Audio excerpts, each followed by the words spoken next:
everybody. Thanks for joining.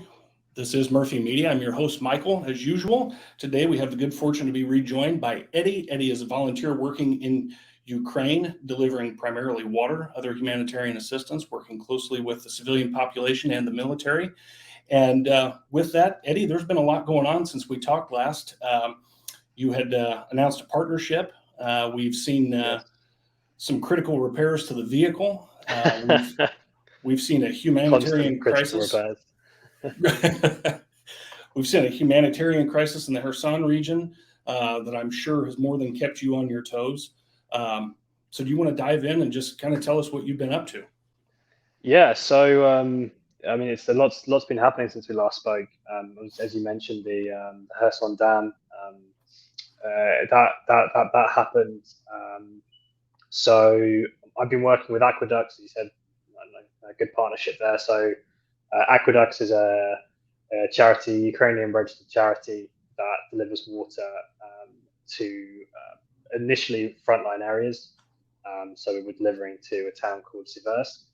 And I was doing that, running fresh water into Siversk, which is about 8 kilometers, between 8 and 10 kilometers. It's got its various points from the front line.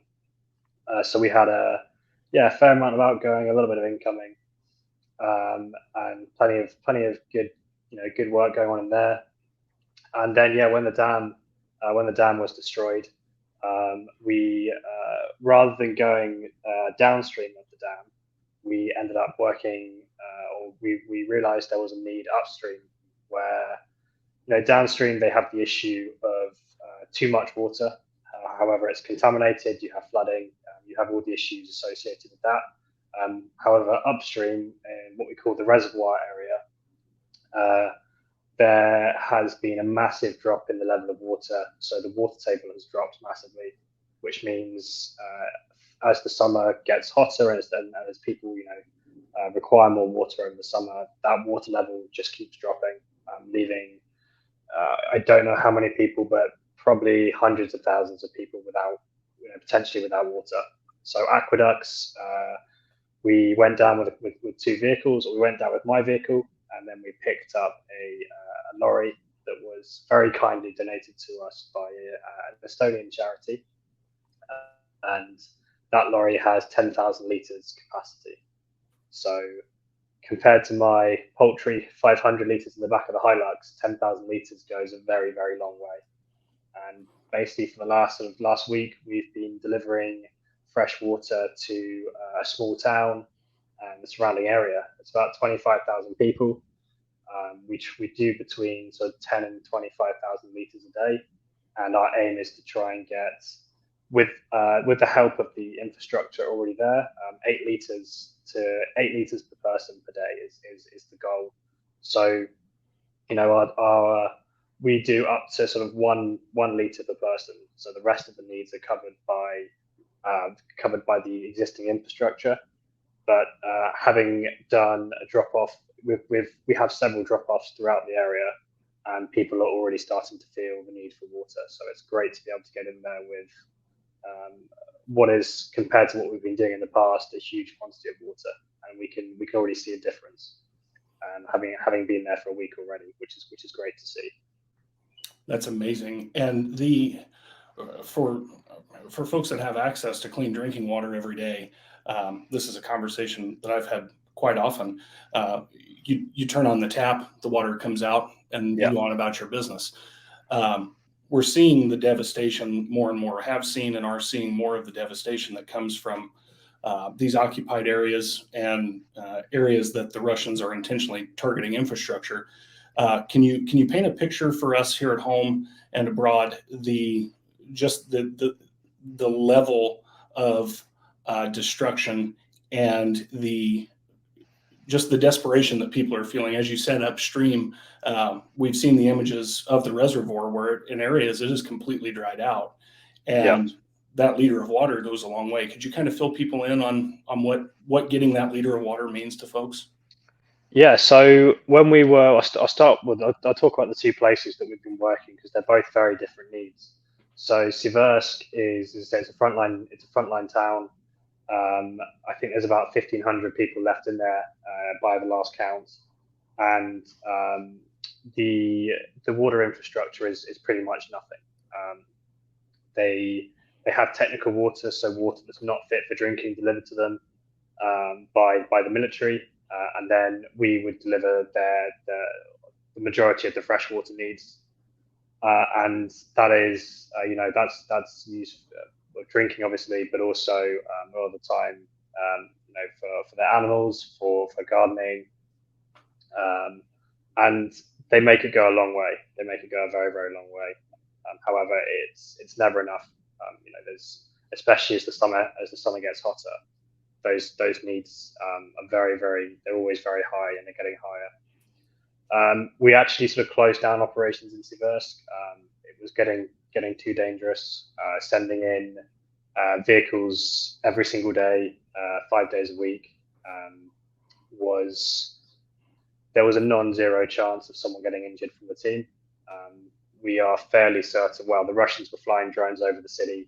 There was more artillery was incoming, so we going in in a fairly consistent pattern, including on a regular basis. We are certain the Russians knew we were there, so we decided that it would be safer to close down our operations there and sort of hand that over to the military. So we provided what we call aerocubes, which are 1,000-liter tanks, which the military now fill up, and that keeps the civilians going for a few days at a time. And then we also provided filters because the water isn't quite safe enough to drink. It needs to be filtered. So sort of the situation in Seversk was, on the face of it, much more desperate, just because of that, closer to the front. So people were living a much more difficult life.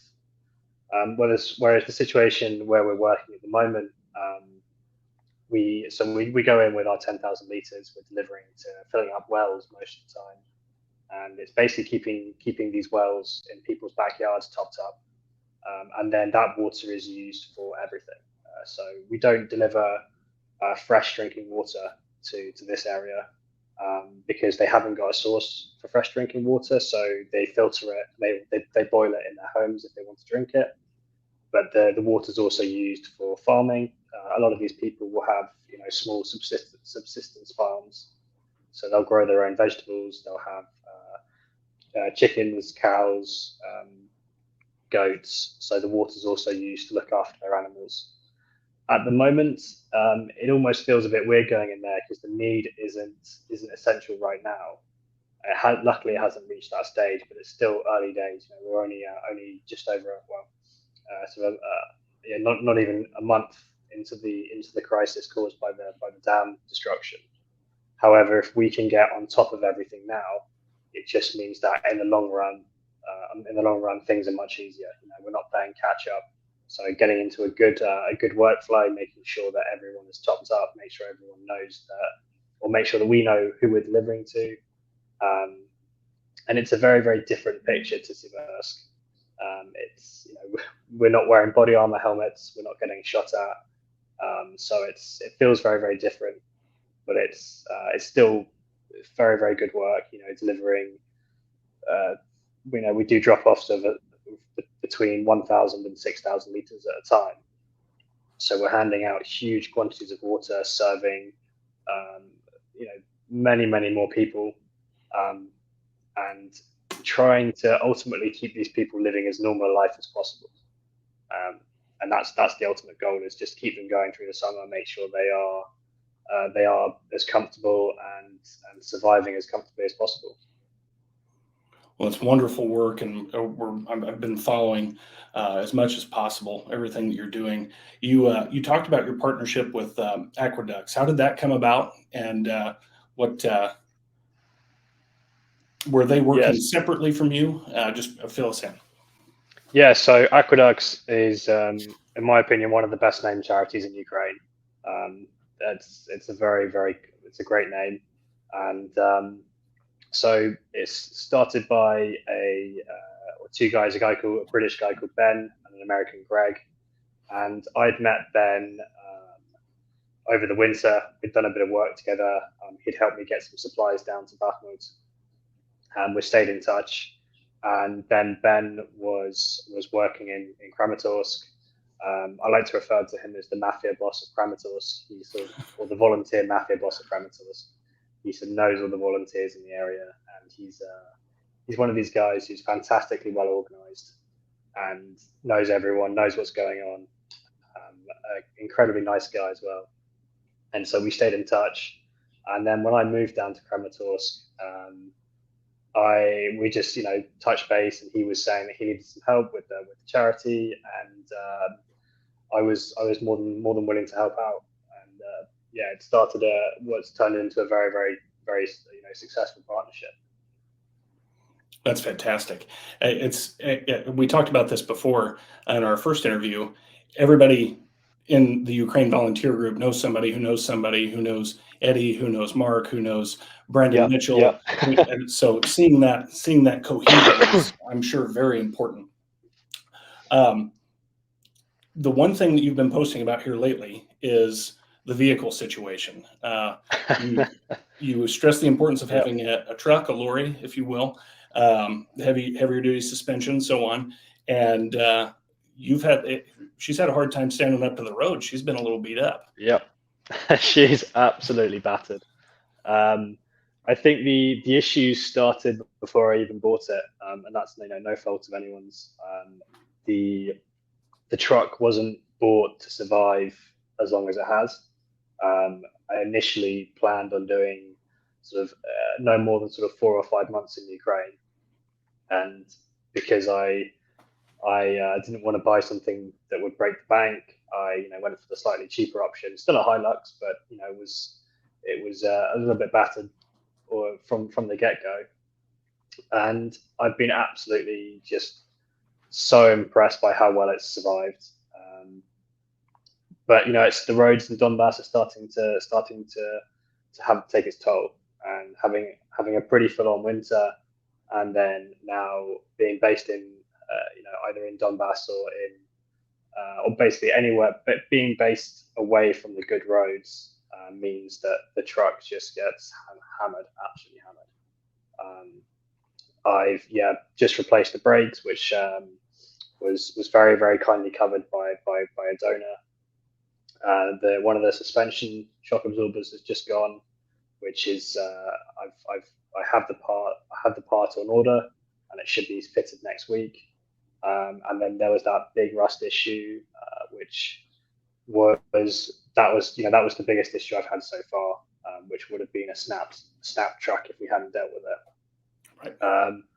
And then there's always little things as well. There's little things that aren't mission critical, so they never get fixed. So my right wing mirror has a habit of not being a wing mirror. It likes to fall off. So it's how I judge if the roads are too rough. If the wing mirror is not there anymore, I know it's time to slow down. So yeah, it's just and lots of little things that if you were if I was at home in the UK, or if you're in the US, you would fix.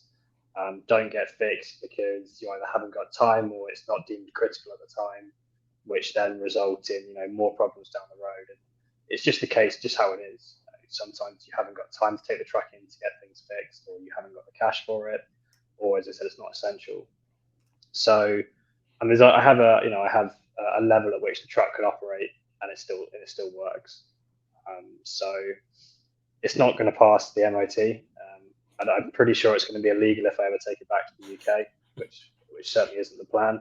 But it still does the job, and just if there is anyone that's looking at getting vehicles to bring out here, I thoroughly recommend a Hilux.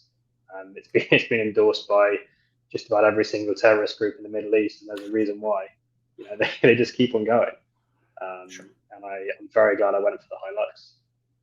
But it's always going to cost money, and that's just the nature of the beast out here.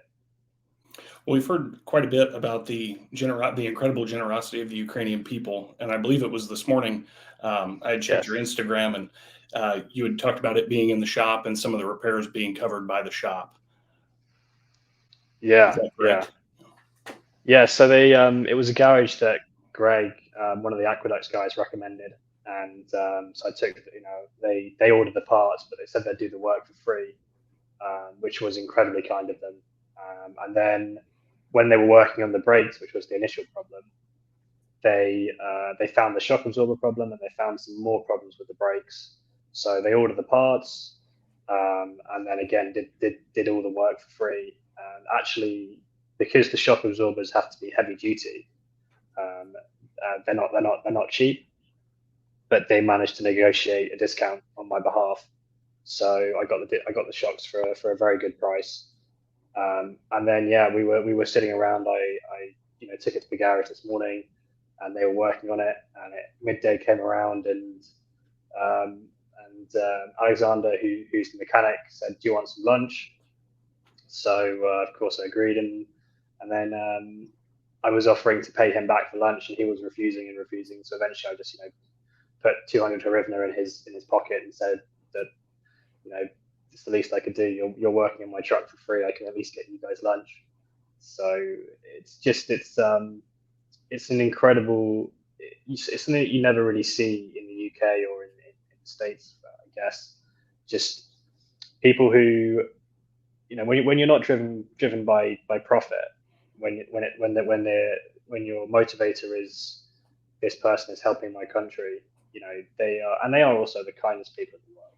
They are every single garage. The garages are something that everyone told me about before I got out here, and I've seen it absolutely with my own eyes. I've got a good garage, a good mechanic in Kiev, who's going to be looking after the truck soon. There's a great garage in Kramatorsk, and there's a great garage down here, and all of them have been incredibly accommodating. They've done the work very, very quickly. They've done the work for a great price, and it's just very indicative of the people here. All the services, and it's fantastic to see, and it's very, very encouraging as well. Well, and something that we never want to get lost in our conversations with volunteers is not only the great work that you guys are doing, but um, the indomitable spirit of the Ukrainian people. And Yeah, when I read that today, that's something that, as you follow this, and as bleak as this can be, those points of light that I think they're very inspiring, and they prove again, even on a small scale, why what we're doing, what you're doing, is very important work for these people. Um, so your operation largely funded off donations. You mentioned earlier that you had yeah, work done that was paid for by a donor. Um, yeah. how has donations been going? How's fundraising been going? It's to be honest, not well, and it's partly because I'm terrible at asking for money. When I was sort of leaving my job before I came out here, my boss sat me down, and we had a quick chat about what I was doing and everything, and he was saying, is there anything that I can do to help out? And I was very much beating around the bush about asking for money. I hate asking for money, and he sort of stops me in my tracks and says, "You British people," because he was from Scandinavia. He goes, "You British people, you're terrible at asking for stuff. If you want money, just ask for money." And I mean, I'm still terrible at it, but it's still definitely ingrained in me that, if I do ask for money, it's probably not insulting. I feel like I'm asking too much, but he definitely made me realize that, if you want something, ask for it. But so I'm terrible at asking for money. But also, I think it seems like people are moving on a little bit, and it's something that I've noticed for a long time. People seem to be on to the next thing, and how the news cycle is. And we spoke last time about, I was saying that, we're still here. Don't forget about us. But it sometimes feels like people have kind of moved on and kind of doing their own thing, but also, and I do get that people are running low on cash themselves. It's a very difficult time for everyone right now, and I never want to take take money that people can't afford to give. It's I'm people giving money to me is no more important than making sure they have enough money themselves. And I understand that not everyone does have enough money for themselves at the moment. And I'm very good at sort of making things work. I'm very good at doing things on the cheap, and where I'm living at the moment, I'm living rent free. Food here is incredibly cheap, so we can survive for a long period of time on very little cash.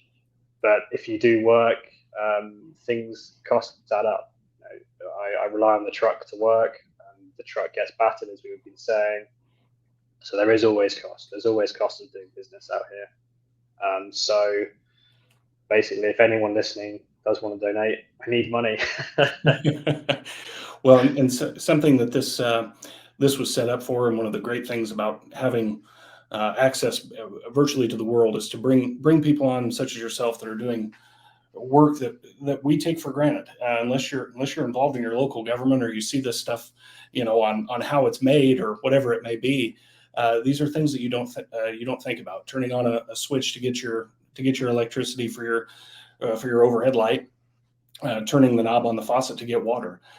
This is blood, sweat, and tears work that you're putting in and delivering this to people. So for everyone that's tuning in, we will have in the description Eddy's PayPal that you can visit. And as he said, he will be very gracious. Every dollar will be stretched to its maximum potential.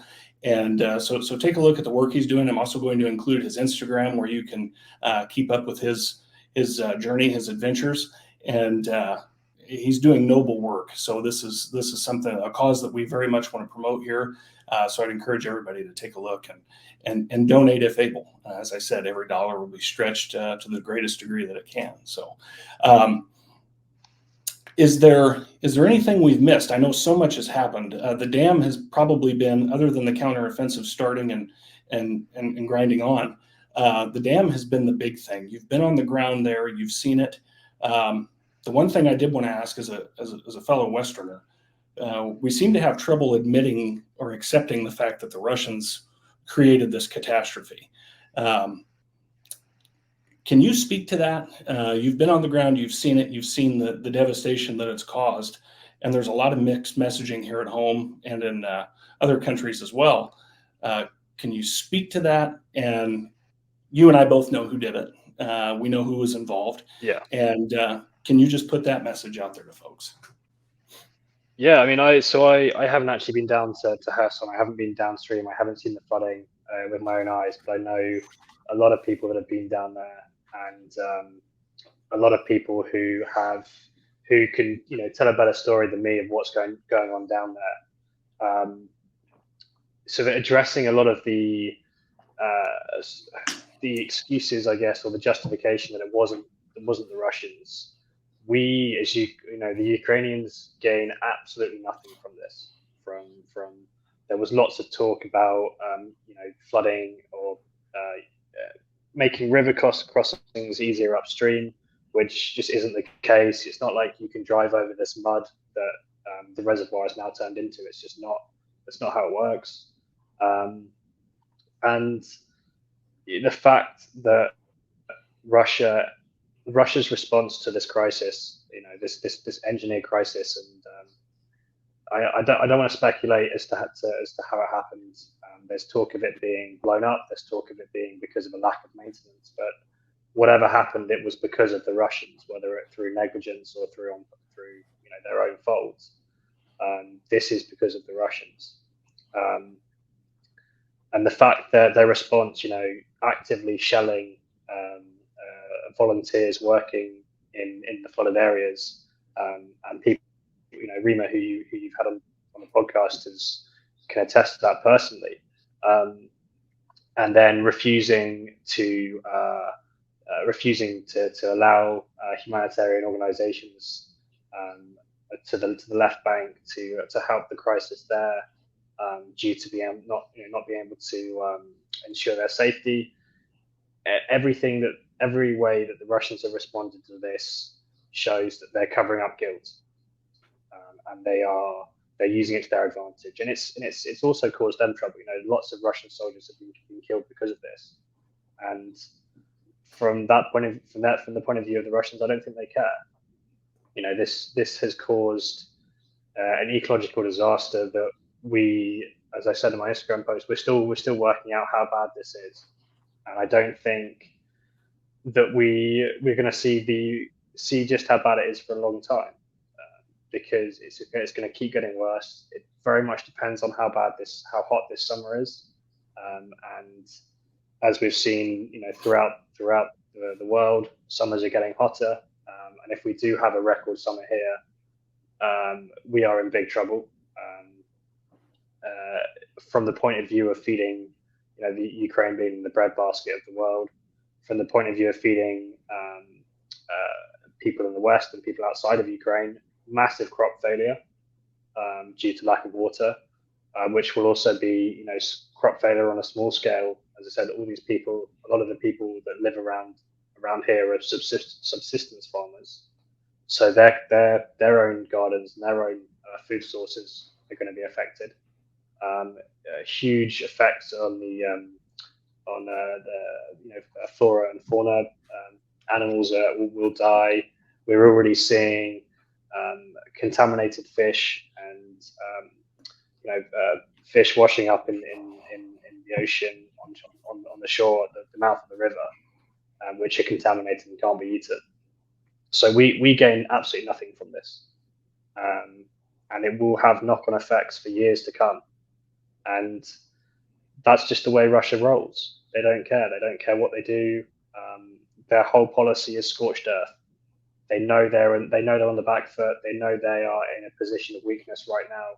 So they're doing everything they can to deny land, to cause as much trouble on their way out. And I don't think this will be the last disaster they're going to cause. From the point of view of destroyed dams, there have been multiple dams destroyed by them. This has been the most impactful. But some friends of mine who were working in Donetsk Oblast, there was a dam blown up near them, which resulted in mass flooding as well. And it's just their thing. Their whole thing is, if we can't have it, no one can. It's been their policy throughout history, and it's no different in this war. And it's pretty insulting to see people defending them and saying that it's not their fault, or trying to justify it, or any other excuses, because Ukraine gains nothing from this. We gain nothing from this disaster, and all the signs, everything points to Russia, and it's on par for them. It's par for the course. It's their MO, and unfortunately, we have to pick up the pieces, and we're going to suffer. We're going to feel the effects for years to come. But we're not going to stop helping. I know for myself, all the volunteers that I work with, we've made commitments to Ukraine. We've made commitments to help, and so no matter what they do, we'll be here to help. So they can throw whatever they want at us. We're going to keep doing this. We're going to keep doing what we do. And that very much seems to define the national attitude and the attitude of all the volunteers. We're going to keep going. As you said, this is who they are. This is what they do. Their military has a tendency to hide behind their artillery. Before the invasion, we heard voices say they would never invade. The blood banks that they brought in, that was all part of the drill.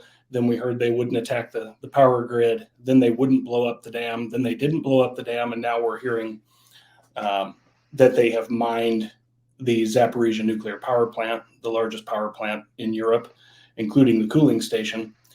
And these are people that we have to take at their word. They are deadly serious, and they are not rational actors. So hearing that from someone that's been on the ground, I think, is a huge point of contact for people here in the West that maybe aren't getting quite the truth. Yeah. Is there anything, Eddy, before I went off on that tangent, is there anything else that folks should know about where you've been, what you've been doing, and what the future holds? I think we've covered most of what I've been up to, but just, you mentioned the Zaporizhia nuclear power plant. I think it's a very we've known that has been one of their bargaining chips or one of their threats for a long time. We've known that their mind that there have been pictures. There is proof that that place is set to blow, and it's very easy in the West to to try and forget about the war, and because in reality it doesn't really affect that many people in the West. It's very easy to sort of say, okay, that's Eastern Europe's problem. Even the dam crisis, it's going to have it is going to have knock-on effects for food prices and for food logistics throughout the world. But it's not going to. We probably won't feel the effects, or in the West, you probably won't feel the effects that much. If they do anything with the nuclear power plant, that is something. Radiation doesn't have borders, and I hope to God they don't do anything. But having seen what they've done so far, I wouldn't put it past them. But it's this dam crisis should be a wake up to people that nothing is out of their is out of their remit. I don't know what they're going to do with the power plant. I hope nothing happens. But after the dam, I wouldn't be surprised if they do something stupid there. And we've had intelligence saying that they've been planning something for a while. Whether that is based in on strong intelligence or whether it's whispers, I don't know. But if they do something there, and it is a possibility, that's going to be it's going to have knock-on effects for Europe and to be honest, the rest of the world. So now is not the time to forget about Ukraine. Now is the time to put pressure on finishing this war. Put pressure on government officials to send weapons, because we need jets right now. With the counteroffensive is going, and it's it was never going to be 3 days to the border, but it is moving. But we are in a difficult position without air superiority. We need jets, and we need to work towards ending this war as quick as we can, because Russia's backed into a corner right now, and they are very, very close to causing a global catastrophe. And suddenly that will wake people up, and we can't let that happen. We cannot let anything happen to that power station. And people need to sort of take a long, hard look and go, something needs to be done. People need to get back into the groove of supporting Ukraine and making sure that we put pressure on all of our governments to keep supporting Ukraine with everything that Ukraine needs. Because that threat of the power plant, and honestly, I think it's the biggest threat right now. It will have knock-on effects throughout the world. We cannot let that happen. It's not good. It would not be good. And two of the worst nuclear disasters caused in Ukraine would be caused by Russia. I mean, it's honestly my biggest fear right now. My biggest fear is that power plant. And it would make what happened very much so. It would make what happened in Chernobyl look, unfortunately, like child's play. And we have seen a little bit more of a sober attitude here in the States, where there is talk of this. It is getting out there. A pair of United States senators have taken a pretty stiff stance on this, that if there is any kind of nuclear weapon used, or there is a disaster at the Zaporizhzhia power plant, that it would trigger Article 5 and all of NATO's involvement. So that is one. That's really good to hear. One positive. That's really good to hear. Yes. Yeah. As you said, nuclear radiation. Say again. Well, I'm glad to hear that. I've been very sort of Western media hasn't really been on the top of my priority right now. So hearing that people are, still fighting to make sure that people are aware of the risks right now, that's really good to hear. That's really good to know. When, as you said perfectly, nuclear radiation will know no bounds, and it will affect NATO. Yeah. It will affect NATO countries, non-NATO countries. It is a global issue. So Yeah. that, as you said, being aware of that and raising awareness about that, I think are huge. But as I mentioned before, we will have Eddy's Instagram in the description.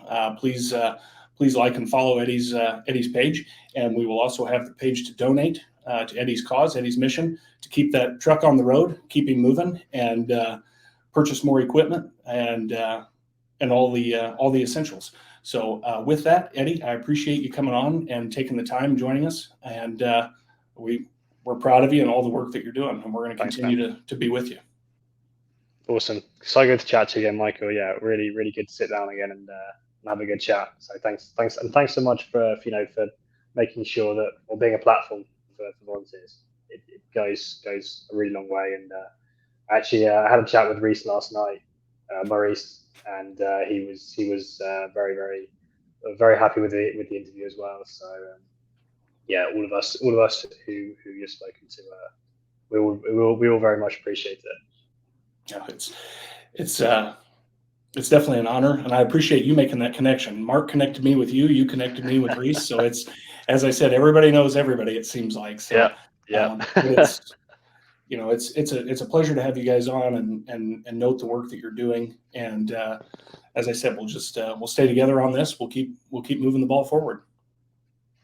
Awesome. Thanks so much, man. Thanks so much. Absolutely. Yeah. Thank you for joining, and let's do it again. We'll keep talking in the future. For sure. Yeah. For sure. Wonderful. Well, this has been a broadcast from Murphy Media. We've had the good fortune of being joined by Eddy, and thanks everybody for tuning in.